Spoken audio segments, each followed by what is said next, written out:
Bismillahirrahmanirrahim. Assalamualaikum warahmatullahi wabarakatuh.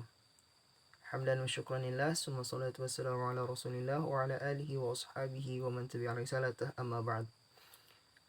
Baiklah, di sini saya Muhammad Zulfikri Islami, nomor induk mahasiswa 2002 04 11 0061, akan menjelaskan tentang kritik hadis.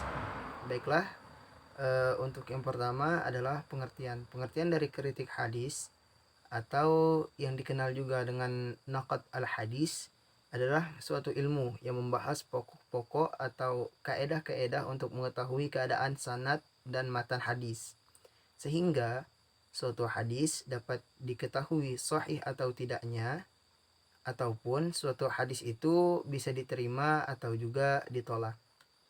Nah, baiklah, yang kedua adalah urgensi. Pentingnya mempelajari kritik hadis ini, yang pertama adalah hadis Nabi merupakan sumber ajaran Islam yang memberikan perhatian khusus, karena hadis merupakan sumber dasar hukum Islam kedua setelah Al-Quran, dan juga kita semua harus meyakininya karena hal ini merupakan kalam Rasul. Yang kedua adalah tidaklah seluruh hadis tertulis pada zaman Nabi Muhammad SAW. Bahkan pada saat itu, pada masa beliau hidup, beliau pernah melarang sahabat untuk menulis hadis. Tetapi dalam perjalanannya, hadis ternyata dibutuhkan untuk dibukukan. Yang ketiga adalah telah timbul berbagai masalah pemalsuan hadis. Nah, di sini terjadi permasalahan, yaitu banyaknya pemalsuan hadis, sehingga kegiatan pemalsuan hadis ini mulai muncul kira-kira pada masa pemerintahan Khalifah Ali bin Abi Thalib. Demikian pendapat para ulama hadis pada umumnya. Nah, kegiatan pemalsuan hadis ini terjadi pada zaman Ali bin Abi Thalib. Yang keempat adalah proses penghimpunan hadis yang memakai waktu lama. Oleh karena itu, karena proses yang panjang, maka diperlukan penelitian terhadap hadis tersebut sebagai upaya kewaspadaan dari adanya hadis yang tidak bisa dipertanggungjawabkan atau hadis-hadis palsu. Nah, yang kelima adalah jumlah kitab hadis yang banyak dengan metode penyusunan yang beragam. Banyaknya metode memunculkan kriteria yang berbeda mengenai hadis.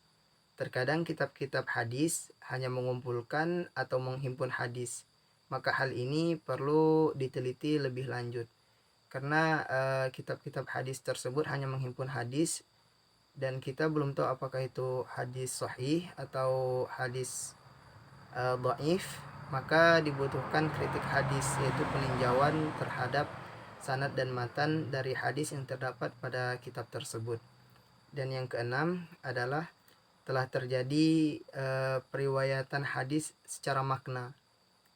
Nah, hal ini dikhawatirkan adanya keterputusan sumber informasi dari hadis tersebut. Nah, baiklah, yang ketiga, sejarah munculnya dan perkembangan kritik hadis. Yang pertama, kritik hadis pada zaman Rasulullah SAW. Sejarah kritik hadis telah terjadi pada zaman Rasulullah SAW masih hidup. Akan tetapi, sifat dari kritik hadis yang diterapkan masih bersifat konfirmasi, klarifikasi, dan upaya untuk memperoleh validasi keterpercayaan.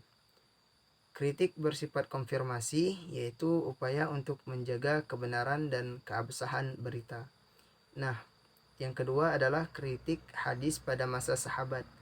Kritik hadis yang diterapkan pada masa sahabat hanya mengarah kepada kebabitan semata, tidak pada aspek al-adalah, karena pada dasarnya seluruh sahabat adalah ubud dan terkenal kejujurannya, sehingga kritik terhadap sanad tidak terlihat di samping karena jarak yang tidak terlalu banyak, karena jarak tidak terlalu lama antara Rasulullah dengan para sahabat.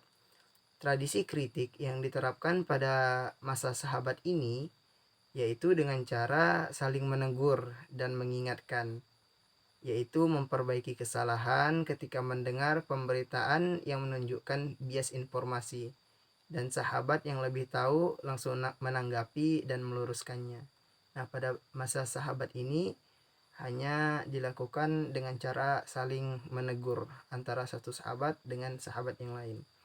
Adapun yang ketiga adalah kritik hadis pada masa muhaddisin. Banyak bermunculan hadis-hadis palsu. Nah, karena hal ini membangkitkan semangat para ulama hadis untuk melembagakan sanad sebagai upaya untuk menjaga keautentikan atau keaslian hadis tersebut. Karena pada dasarnya kritik yang dilakukan pada masa Nabi dan sahabat masih berorientasi pada matan. Akan tetapi, untuk mewaspadai gejala pemalsuan dengan menelaah terhadap sanad dan mencermati integritas keagamaan periwayat yang berlangsung pada masa sahabat kecil. Baiklah, yang keempat adalah cakupan kritik.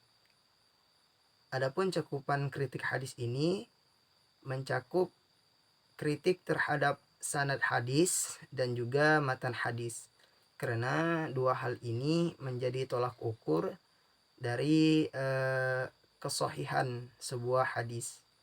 Yang kelima adalah contoh kritik matan hadis yang dilakukan pada masa sahabat.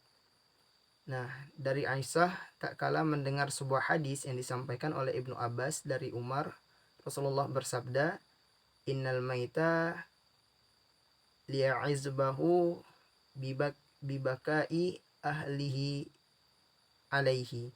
Mayat itu akan disiksa karena ditangisi keluarganya. Dengan serta-merta Aisyah membantah hadis tersebut dengan berkata, "Semoga Umar dirahmati oleh Allah." Rasulullah tidak pernah bersabda demikian, melainkan beliau bersabda, "Innallaha yazidul kafir azaban bibakai ahlihi alaihi." Sesungguhnya Allah akan menambah siksa orang kafir karena tangisan keluarganya. Hadis di atas menunjukkan bahwa kritik matan hadis sudah dimulai pada masa sahabat. Aisyah telah mengkritik matan hadis yang didengar oleh Ibnu Abbas tersebut dengan cara membandingkan dan mengkonfirmasi dengan hadis yang diterima sama, tema yang sama, akan tetapi yang didengar oleh Aisyah ini merupakan dari Rasul langsung dan juga nas Al-Quran. Nah, demikianlah yang dapat saya sampaikan. Kurang dan lebihnya mohon maaf. Billahi taufiq wal hidayah. Wassalamualaikum warahmatullahi wabarakatuh.